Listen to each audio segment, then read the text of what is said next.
Hello everyone and welcome to my YouTube channel. Today we are gonna read about one of the most renowned persons in the field of romantic literature, that is P.B. Shelley.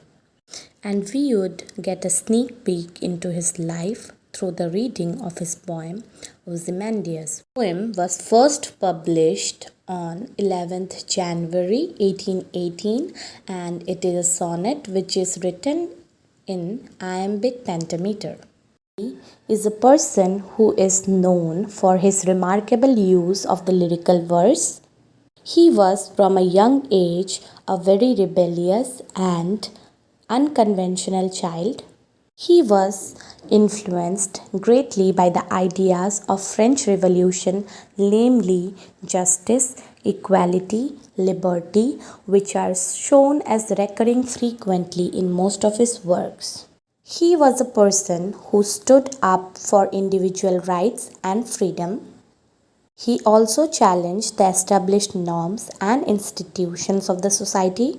His poems had a philosophical appeal, but they at the same time brought about a political commentary on the social situation of the time.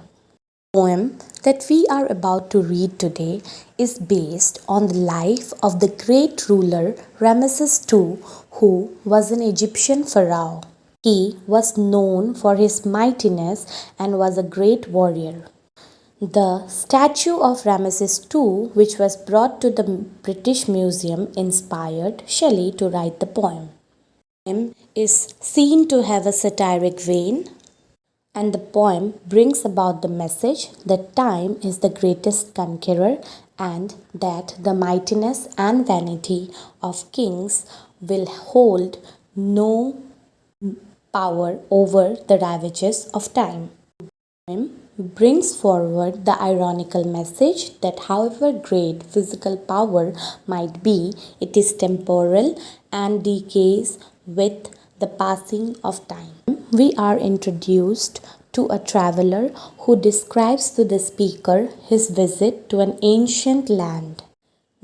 The traveler describes to the speaker what he saw in that ancient land, that is, two massive legs made of stone which lacked rest of the statue's body.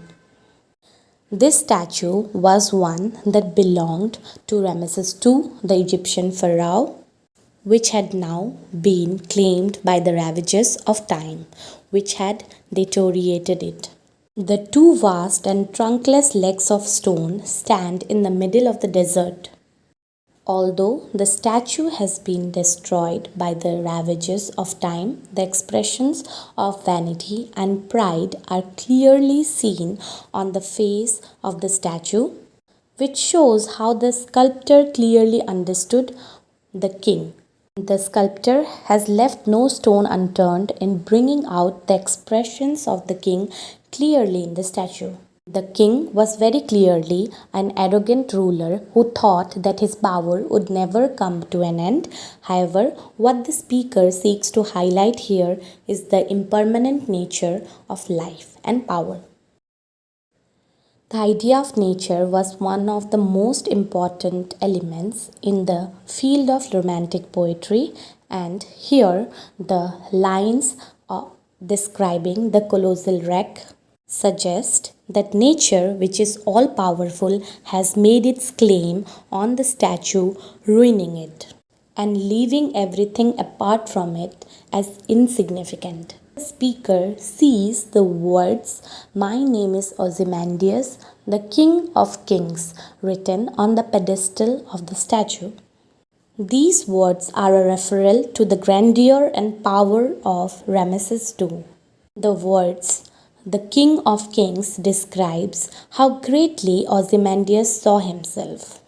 Ironically, what the speaker seeks to do here is not to create an image of awe or grandeur, but to present a mockery of the king and the ideals that he held closer to him.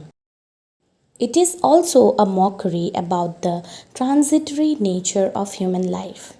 The lines, "Nothing beside remains," shows how nothing else apart from the sand and ravages of time or the permanent nature has existed and it has claimed everything else on its way. The poet also seeks to highlight the idea that power is not permanent and that the decline of all empires is inevitable.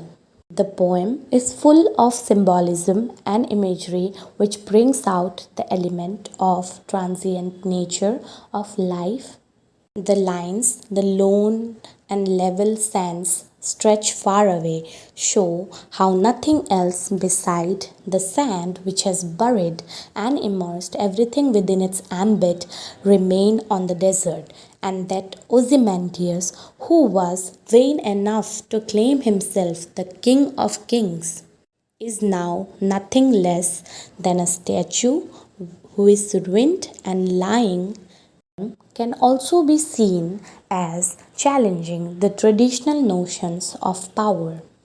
The poem can have multiple readings and there is a plurality of voices in it.